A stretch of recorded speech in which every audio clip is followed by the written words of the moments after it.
We're here.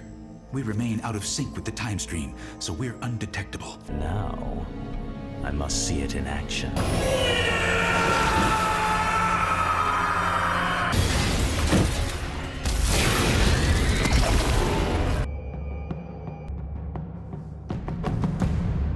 The episode begins at Central City, where Bart helps Chameleon Boy and Saturn Girl build a device. But, he refuses to complete installing the device to Bioship if the Legionnaires won't tell him exactly what they are up to.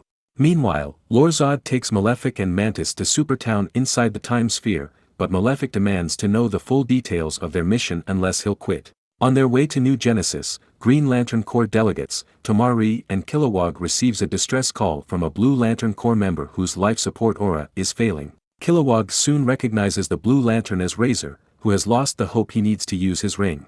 Together, they go to New Genesis for the summit. Tomari arrives early at the meeting room, informing the delegates that Kilowog will join shortly after attending to some personal issues. When Kilowog confronts Razor for being out of touch for the last 4 years, Razor explains that a blue power ring found him in space when he was still a Red Lantern. He took the ring and abandoned his rage, but he didn't want to leave the red ring, worrying that someone will eventually possess it. So he took the red ring with him until Metron appeared and offered him a solution to store the ring in the interdimensional vault as Razor continues his quest, but finding clues, leading nowhere caused the loss of hope. He then declares that he came back to regain his red ring. At Central City, Bart is ready to listen to the Legionnaires' story while Lord-Zod is simultaneously telling his version of the story to Malefic and Mantis. Planet Krypton has an extra-dimensional prison called the Phantom Zone. But when Krypton got destroyed, no one was left to free the prisoners who were imprisoned for over 1,000 years. But the last Phantom Zone projector was found on New Genesis, allowing the United Planets to release the prisoners, including Lord-Zod's parents, General Zod and Ursa. During their imprisonment, Ursa is unknowingly pregnant with their son, and because no one ages in the Phantom Zone, Ursa carried their child for 1,000 years.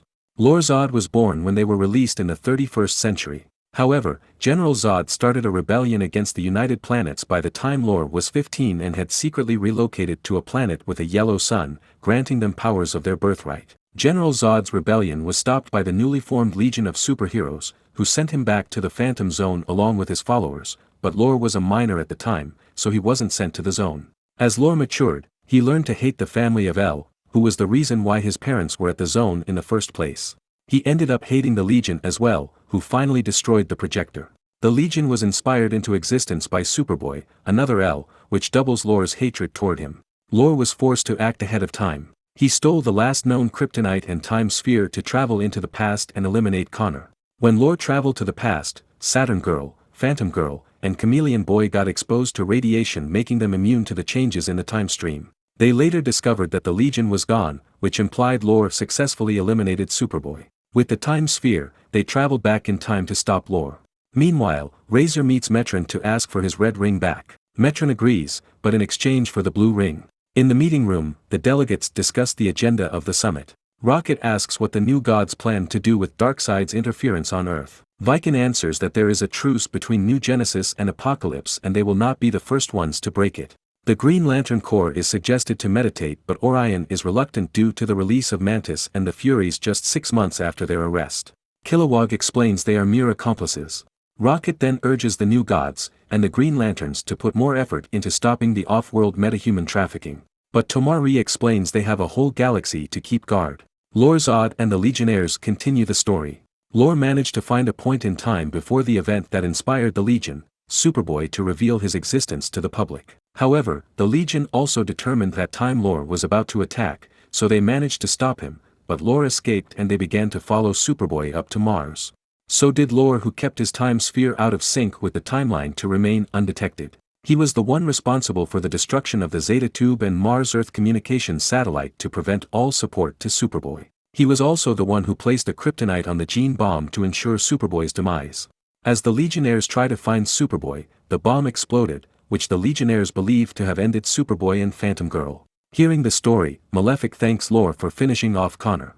Meanwhile, Metron returns with Razor's red ring. Reluctantly, Razor hands over the blue ring in exchange for the other. However, when he puts on the red ring, there was no reaction, which makes him wonder if it has lost charge. Metron explains that he only manipulated Razor into wanting to give up the red ring to study it, planting false clues of his quest which lead to nowhere, causing him to lose hope and return to get his red ring, which Metron had finished studying. When Razor returns for the red ring, Metron will get a chance to study the blue ring. He intentionally reveals everything to Razor to personally see the red ring in action. Metron's taunts worked and Razor transforms into a red lantern again and immediately blasts Metron. Metron exits the building and flies over Supertown while Razor chases him. Razor's attacks are only deflected by Metron's shield, destroying some buildings. After several powerful blasts, Metron's shield begins to crack, to his surprise and much to his fascination. Razor destroys the shield, causing a shockwave that destroys the statues of Highfather and Highmother. Outsider Forager and the female Mountain Forager are beside the statues during the impact. The female Forager saves the Outsider Forager but ends up injured. When Razor sees the situation, he realizes what he is doing and calms down.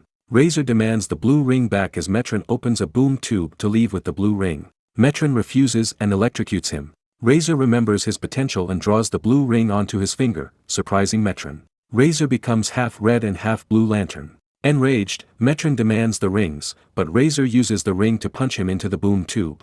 The new gods and the Green Lanterns gather around the female Forager. Razor flies down and uses his blue ring to heal her. The Foragers thank him, but he reminds them it was his fault. He then uses the power of both rings to repair the statues, this time with an addition of the statues of Foragers.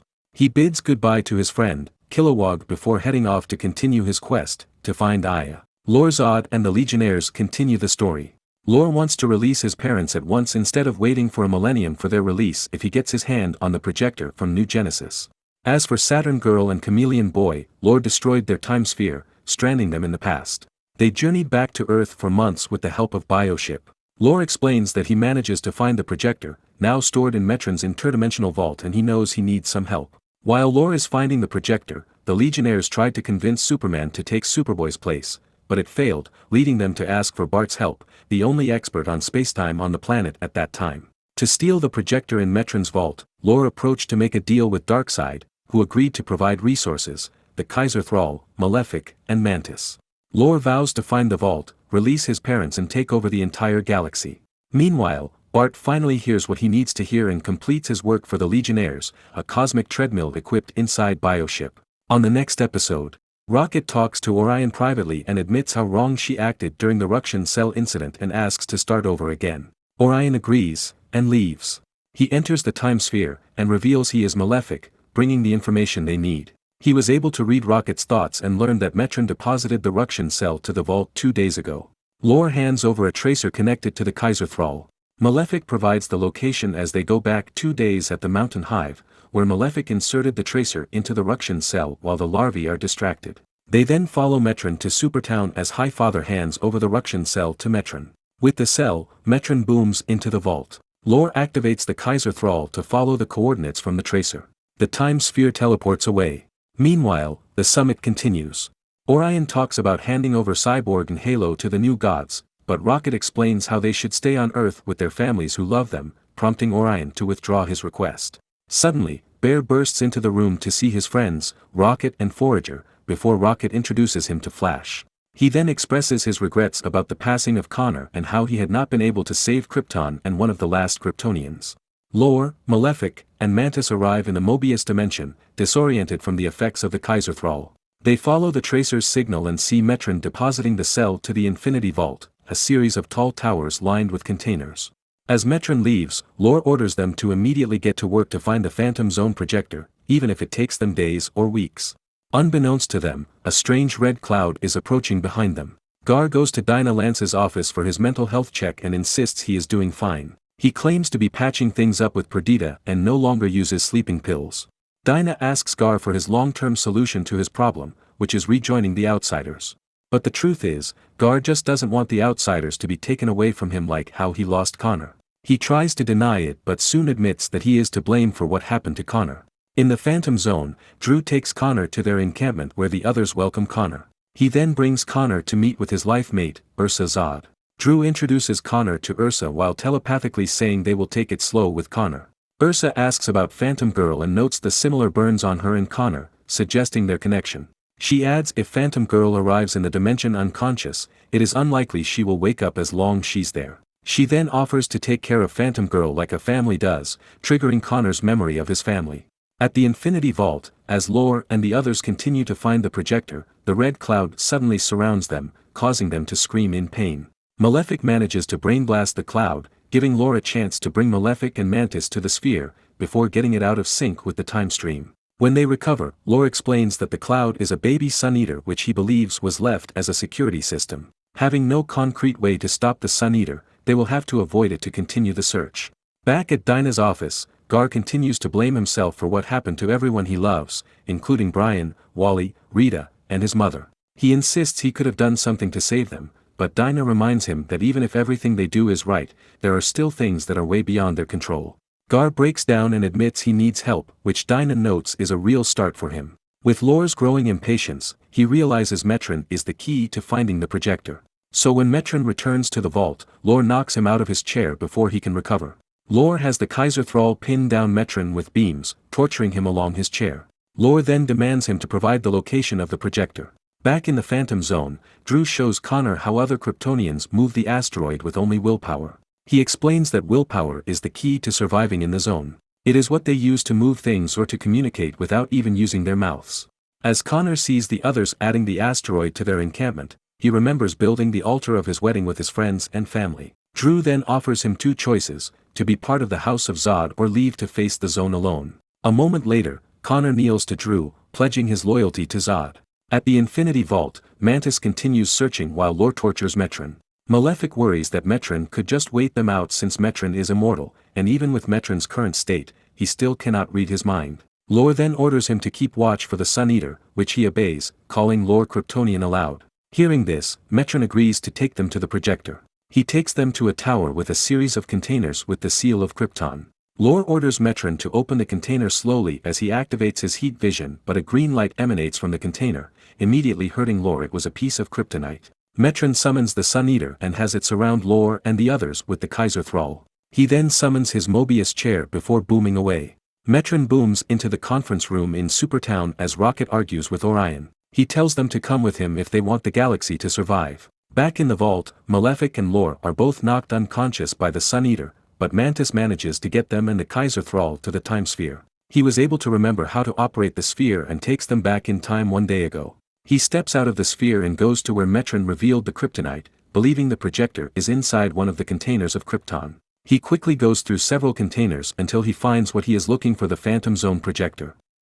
After seeing Connor's spirit not at rest when she accessed the school bus memory, Zatanna keeps trying to summon Connor's spirit. She asks for Madam's help, but Madam cannot see Connor's spirit. When Madam reports the lack of success to her, Zatanna employs the help of Nabu. At the Mobius dimension, one day before the present day, Mantis takes the projector to the time sphere. As Malefic and Lore Zod are still unconscious, Mantis orders the Kaiser Thrall to take them to the real world in New Genesis. As the time sphere departs, Metron booms into the vault with Tomari, Orion, and Rocket, but they are too late. He discovers the projector is missing and detects a rip in spacetime. Orion demands Metron to explain, but Metron says there is no time. Lore wakes up as he recovers from the effects of the Sun Eater. He learns of the situation and thanks Mantis for retrieving the projector. However, the time sphere is fried due to the dimensional shift during their escape, trapping them in the current time. Lore is eager to use the projector, but it's drained of power, and they must find a substantial power source, which Mantis knows where to get. Later, Metron and the others boom to the sphere but are too late. He deduces that the enemies are trapped in time, which will urge them to use the projector immediately, requiring power. Meanwhile, at Supertown, Outsider Forager and the Mountain Forager discuss their relationship, with Outsider Forager torn between staying in New Genesis or returning to Earth Hive. Mountain Forager offers to come to Earth, solving his dilemma. Suddenly, Metron and the others boom nearby. Metron calls for immediate preparation to prevent Lore Zod from opening the Phantom Zone portal. Metron has just finished explaining the situation to everyone. They worry about the possible threat of an army of Kryptonians. Metron explains there are possible power sources in Supertown and two others on the surface.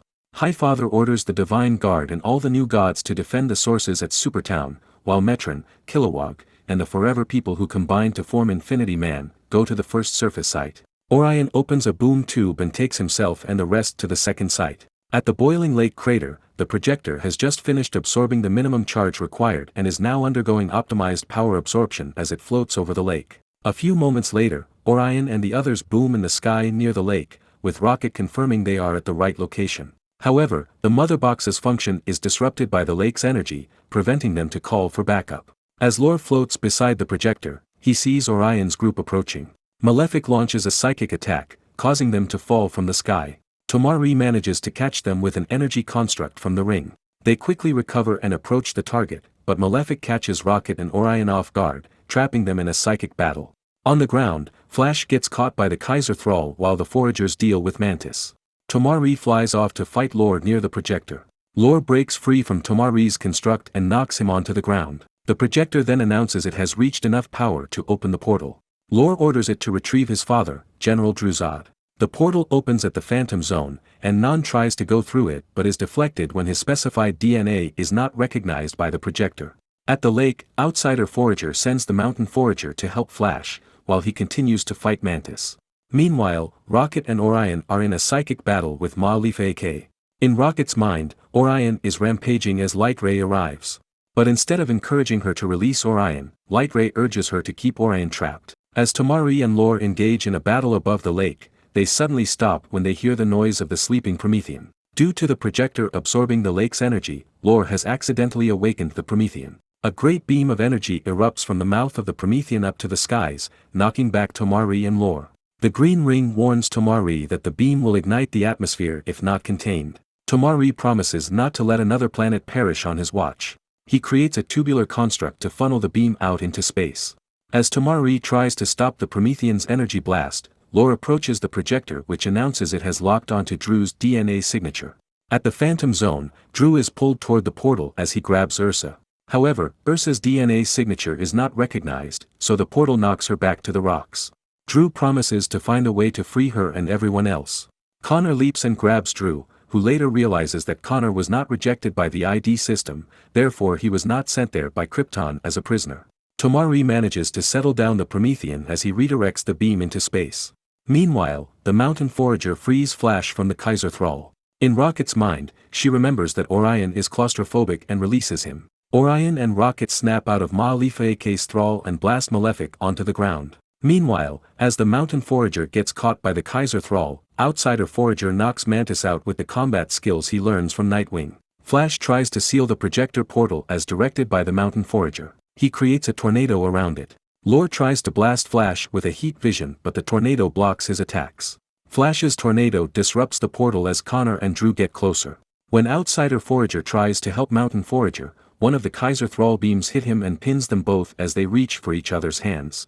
Meanwhile, Tomari announces the energy beams are fully directed, but Lore hears him and blasts him with heat vision. He conjures a shield on his back, but he is unable to maintain both the shield and the funnel. Just then, he remembers how he failed to save Krypton, prompting him to release his shield and continue with the funnel. Lore's heat vision pierces through him, and he begins to fall from the sky. He manages to maintain the funnel before his ring confirms that the beam has been subdued.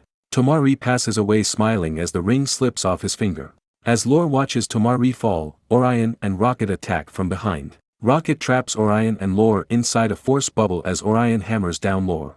Tomari's ring slips onto the Mountain Forager's finger before a hologram of Tomari appears, asking her to say the Green Lantern Corps oath after him. The Green Lantern costume appears around her as she becomes Green Lantern Forager. She blasts the Kaiser Thrall, freeing herself and Outsider Forager. Meanwhile, the bioship in camouflage arrives. Inside are Chameleon Boy, Saturn Girl, and Kid Flash.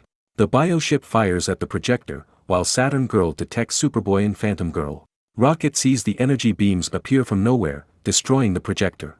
As the portal closes, Saturn Girl manages to reach out to Phantom Girl and wake her while Drew and Superboy fall back to the rocks in the zone. While Rocket is distracted, Lore breaks free from the force bubble and forces his way inside the bioship.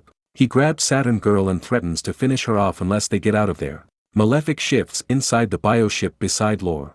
The bioship immediately speeds away. After the fight, they discover Tomari's body. Kilowog carries his comrade as everyone mourns for Tomari's passing. Metron takes the time sphere to the vault for safekeeping while the others return to Supertown.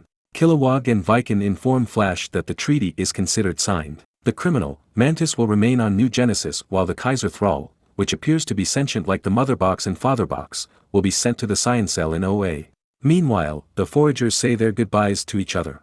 The Green Lantern Forager is now bound for training in OA, canceling her plan to join Outsider Forager on Earth. Outsider Forager suggests a long-distance relationship, to which she agrees and says she could visit Earth occasionally. He then offers her a gift, his favorite book, the complete works of William Shakespeare, promising that his love for her will never perish.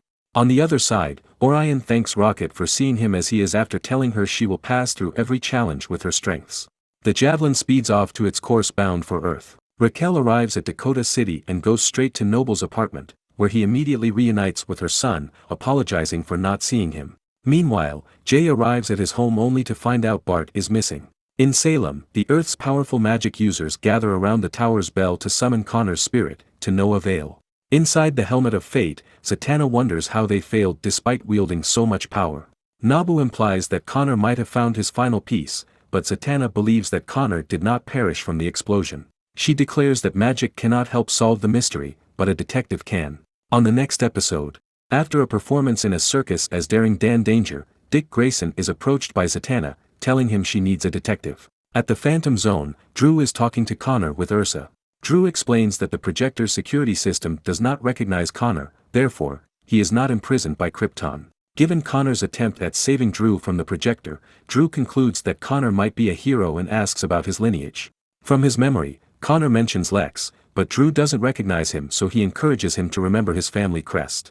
Superboy draws the familiar crest of the House of El on the ground. The Zods immediately recognize the crest and their expressions darken. Dick takes Zatanna to his warehouse where Zatanna explains that Connor is still alive. Dick is skeptical, but Zatanna asks him for 24 hours to investigate and shows him her vision of Connor. Dick accesses the computer system and discovers that Kid Flash is missing. They suspect that this might be connected. They find that Bart has gone shopping with two strangers whom the computer later recognizes from other footage. At Bibbo's diner, Clark Kent enjoys his cup of coffee when Dick and Zatanna arrive, asking for his help. In the Phantom Zone, Connor remembers his Kryptonian name. Drew and USRA suspect that he is a son of Jor-El or Zor-El. When asked, Superboy explains that he is a clone of Superman, known as Kal-El, the son of Jor-El and Lara El. Drew asks how old Superman is, wanting to know how long they've been inside the zone. Connor tells them that Krypton was destroyed and its sun exploded 40 years ago. He adds that Kal-El was the only survivor, before his hallucinated assassination of Superman. Meanwhile, Clark sits with Zatanna and Dick at a booth under a glamour spell, allowing them to talk freely. Dick shows security footage of Clark talking with the two strangers at the diner and explains their possible connection to Bart's missing case. Clark explains that he had reason to trust the strangers, but refuses to go into further details. After getting no detailed clue about Bart's case, Zatanna and Dick return to the warehouse. Dick believes that Bart appears to be preparing for a mission, wondering what else he might have needed. So they go to the Watchtower to review the Watchtower resources and discover that there are 5 inhibitor collars, a space belt, and a Zeta-2 power core missing. When they check the security footage, they discover that Kid Flash was responsible for the missing resources. Back at the warehouse, Tigress examines the intel Dick and Zatanna have gathered so far. She doubts, but Zatanna asks her to keep an open mind. Suddenly, the computer alerts them of another match for the strangers' faces. It was the girls, who served them as a waitress during the team's private party at Bibbo's a year ago, while the boy appears at a protest at the United Nations building when Superboy publicly revealed his existence. The matches lead them to believe that the strangers have been following Connor. Dick believes that Bart has gone on a mission outside the planet since he took a space belt. When Artemis tells them of a Justice League squad who returned from an off-world mission that involves a time traveler Kryptonian, Dick suspects that it might be connected to Bart, who is also a time traveler. Dick decides to talk to the mission leader of that squad, Raquel. Raquel explains that she isn't sure what destroyed the projector, but she suspects the beam was fired from a camouflaged bioship, suggesting a connection between Mars and Connor, which confuses Raquel. Dick asks to see Raquel's memory of the destruction of the projector. Raquel agrees and Zatanna casts a spell. In Raquel's memory, they see what the zone looks like, which matches Zatanna's vision of Connor. Zatanna shows Raquel the vision, confirming that Connor is alive, but is trapped inside the zone. With another lead acquired, Dick suspects that Bart might be with the two strangers aboard the bioship which destroyed the projector. He believes that Superman may have been reluctant to go into further details for fear of harming the time stream. Bart and the strangers might have intel on the Phantom Zone, Connor's imprisonment, and the time-traveling Kryptonian. Dick concludes that Bart appears to be cooperating with the strangers, while Connor needs their help. Raquel mentions how can they help him if the projector has been destroyed. Zatanna offers a solution, though she doubts the others might like it. In the Phantom Zone, Connor reveals how Kal-El survived and Ursa asks where Kal-El was sent. Connor says in a planet called Earth with a yellow sun that allows Kryptonians to gain superpowers and how Kal-El became Superman. Drew thanks Connor for finishing off Superman, while Ursa wishes to leave to get some air. Drew offers to accompany her outside. As soon as they are gone, Phantom Girl bolts upright and warns Connor they are both in danger. To carry out Zatanna's plan, they recruit Calder, who just returned to active duty after taking a leave of absence to process Connor's passing. Nightwing says he has to know something. They take Calder to the warehouse and show him the progress of the case.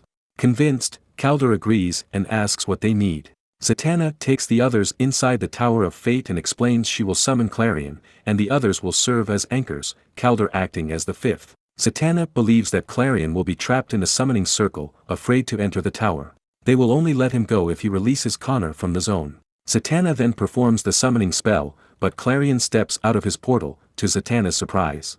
Though he hates the tower, he assures him not to let the summoning go unpunished. Creating 4 clones of himself, Clarion attacks each of the summoners using their own powers against them. The squad is easily beaten, prompting Zatanna to cast another spell to force Clarion to honor his debt to her for helping him return to the physical plane in the name of the Holy Balance. Clarion agrees, but he decides to honor his debt by letting them live, before teleporting away while complaining that he prefers to be trapped in the school bus rather than getting stuck inside the tower again. The bioship is camouflaged near Supertown. Inside, Saturn Girl, Kid Flash, and Chameleon Boy are all bound by inhibitor collars. Saturn Girl taunts Lore that instead of his parents' guaranteed release in a millennium, he overplayed his hand by getting greedy, which ended up destroying the only way of getting his parents out. Just then, Light Ray flies up from the city and enters the bioship, transforming himself as Malefic, and informs Lore that the Kaiser Thrall has been taken to OA. Lore orders the bioship to cooperate and directs Kid Flash to the cosmic treadmill. After adjusting the collar, Kid Flash begins to run and the bioship speeds off to OA. Back at the Tower of Fate, though failing to convince Clarion, Zatanna has devised a plan B, if and only if Dick can track down a 10-year-old school bus. The episode begins with a young metahuman boy named Lizard Johnny who tries to evade Wilhelm Viddings and his thugs. As the thugs attempt to attack the boy, Geoforce and his Infinitors arrive. They quickly take down the gang, but Wilhelm runs into the woods. Geoforce runs after him with fury, but they only find Everyman, who is almost finished shape-shifting from Wilhelm. Later, the police arrive with the press. Geoforce is frustrated that Wilhelm managed to escape, but Ziad urges him not to worry about Wilhelm. Geoforce addresses the press as King Brian, who comforts Lizard Johnny and restates that every metahuman is welcomed in Markovia, which will serve as a home protected by him and the Infinitors. Meanwhile, at the Phantom Zone, Phantom Girl explains to Connor how they ended up in the zone. During the explosion, she tries to save him, grabbing him with her hand as she phases them to her home dimension. However, the pain of the lava burning her hand and Connor's high density trapped in between Earth's dimension and her home dimension. After explaining, she tries to phase them out of the zone, but she cannot. Connor asserts he has pledged loyalty to the House of Zod, preventing her from taking him out. At the Metahuman Youth Center, the latest monthly group therapy starts in session counseled by Dinah Lance with Violet, Tara, Vic, Gar, Leah, Leslie, and Andy in attendance. Violet starts the session with the happiness she feels at their new start at Ivy University. Leah senses something is wrong. Violet explains someone has expressed romantic interest to her, though she did not make it clear who it is. It's Harper Rowe, whom Tara immediately knows. Violet is unsure what to feel, but Tara explains that though she wants Violet to be part of her brother's life again, Brian has already made a choice. Vic suggests Violet contact Brian for closure, but it is up to her to decide what is right for them. In the Phantom Zone, Phantom Girl continues to convince Connor that Drew is evil, explaining Drew's attempts of taking over Krypton. She stops when she senses Drew and Ursa approaching and tells Superboy to say nothing before pretending to be comatose again. But Superboy immediately informs them that Phantom Girl is awake. Meanwhile, Zatanna, Nightwing, Rocket, Tigress, and Aquaman are in a junkyard, finding the school bus. Tigress has found the school bus but it has been pressed into a cube. After Calder moves the crushed bus to an open space, Zatanna summons a group of Troglodytes, who attempts to escape. Zatanna and the others capture them all. Zatanna offers a deal to the Troglodytes: they can have any vehicle they want in the yard in exchange for repairing the bus. 7 of the 8 agree to take Dick's SUV, while the 8th wants no car. Tigress offers a bag of freeze-dried chicken YZs, which it happily accepts. The Troglodytes quickly get to work. Back at the therapy session with Dinah, Violet checks her phone for a response from Brian to the message she sent, but there was none. Gar was the next to share. He introduces his new companion, Wingman, who helped him a lot in dealing with his problems, though he admits he is not yet ready to return to his show, nor the outsiders. He explains he has been keeping in touch with Meg Gann but is still afraid to reach out to Perdita.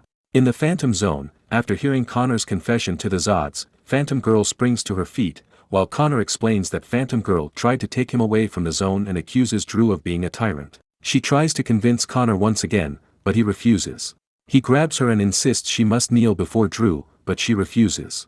She apologizes to Connor before phasing away back to Mars, where she emerges above the lava flow. She screams in pain when she begins to feel her burned hand. At the Markovian royal palace, a boom tube suddenly opens in the throne room where Brian is alone sitting on the throne. Halo emerges from the portal, who felt the need to personally see him as he hasn't been responding to her messages. Brian explains that though he missed everyone from the team, especially Violet, he needs to prove he made the right choice, by building something important, helping metahumans at Markovia. Violet tells him it hurts that he is no longer part of her journey, and she would like to walk their paths together, but Brian says that things are a lot more complicated. Suddenly, Ziad arrives, saying he has heard the sound of the boom tube. He immediately recognizes Violet, the girl whom Brian asked to be his queen, and asks her if she has come to accept the offer. Violet denies. Brian suddenly changes demeanor and angrily asks if Violet intends to take him away from his country. Violet tells him he hasn't changed since a year ago before booming away. Ziad attempts to console him, but Brian sends him away. A smile slowly forms on his face as he turns his back away from Brian. Later that night, Brian is alone in the palace garden when Fury approaches him, saying Brian looks like he needs a friend, as she does. Fury admits being regretful for the things she has done under Lex's control chip, and even without for Trajectory and Ziad. She adds that she no longer believes the things that were told to her. Interested, Brian asks her to explain further. Meanwhile, Violet is in her room at Ivy University. She calls Harper, asking her to meet. Back at the scrapyard, the squad watches as the Troggowogs magically rebuilt the crushed school bus. Once done, Zatanna allows them to take the SUV and the YZs as promised. They start driving off around the yard before Rocket traps them inside a force bubble and Zatanna sends them back into the ground. Artemis asks if they are really going to continue without Meg Gann. Dick says they cannot take the risk of hurting Meg Gann if they turned out wrong. They all climb aboard the bus, and Zatanna casts a spell as Calder feeds her with his power. The spell turns the bus door into a portal that the squad steps into.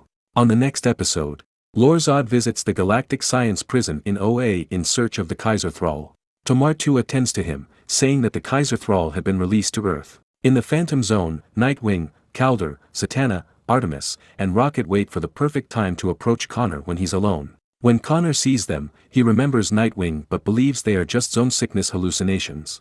When Zatanna tells him they came to bring him home, Drew and Ursa slip through the floor as the rest of their followers surround the heroes.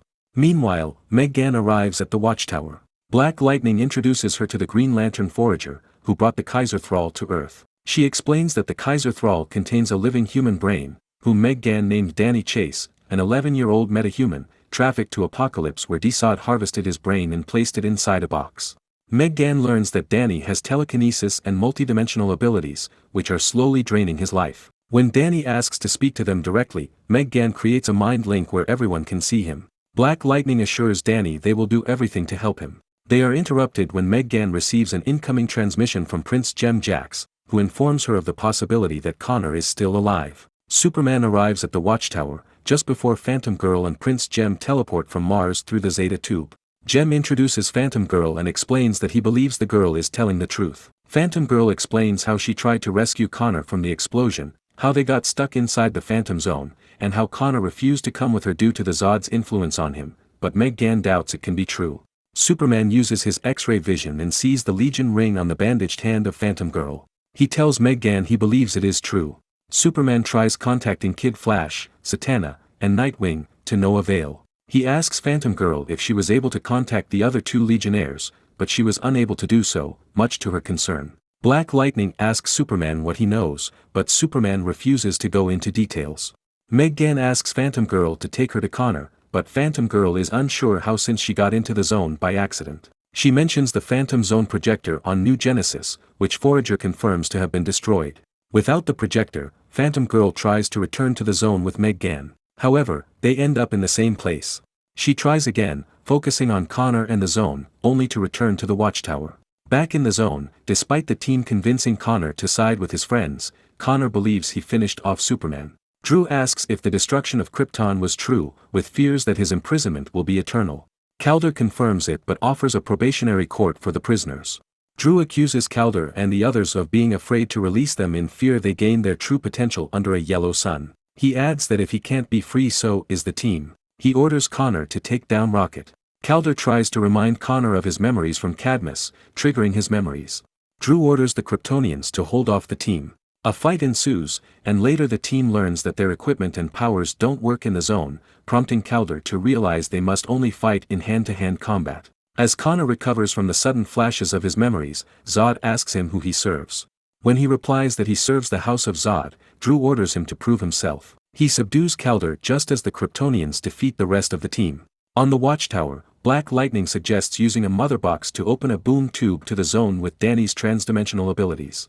Danny believes it could work, but Meg Gan worries for his safety. He assures Meg Gan that he is fine using his powers one last time. Not long after, Orion arrives with the mother box. Since the Kryptonians could be so powerful on Earth, he suggests opening a boom tube in Trombus, a planet orbiting a red sun, which will prevent the Kryptonians from obtaining their power. As the group prepares to leave for Trombus, Chameleon Boy contacts Phantom Girl on her ring, claiming he and Saturn Girl had just escaped from Lorzod. Superman asks if Kid Flash is also with him. Bart answers but informs he hasn't seen Nightwing or Zatanna. Phantom Girl then informs Chameleon Boy that Superboy is alive, explaining their plan to rescue Superboy on Trombus. Chameleon Boy agrees to meet her there. Back in the zone, Nightwing tries to use kryptonite on Drew, but it has no effect. As Zatanna is unable to take Connor with them, Nightwing asks her to cast a glamour spell, which allows them to escape. Superman and the others arrive in Trombus. He immediately feels sick, but Black Lightning assures him their manpower is enough to fight the Kryptonians. Danny and Motherbox fuse, creating a boom tube into the Phantom Zone. Meg Gan starts to psychically get in touch with Connor. She finally makes contact with Connor, but he refuses to leave, more so get near her in fear of hurting her. Meg Gan tells the others they will have to go in. Suddenly, Ma-Alifa AK arrives and takes control of the Kaiser Thrall. He orders it to pin down the heroes before they can enter the tube. Lore arrives, dragging an unconscious Kid Flash. In the zone, the team watches from an overlooking rock as Drew, Ursa, Connor, and Farah step into the portal. They are determined to prevent anyone else from going out of the zone. Drew, Ursa, Connor, and Farah emerge from the tube and step in Trombus. Connor immediately suffers the effects of his injuries and passes out while Lore happily greets his parents in Kryptonian.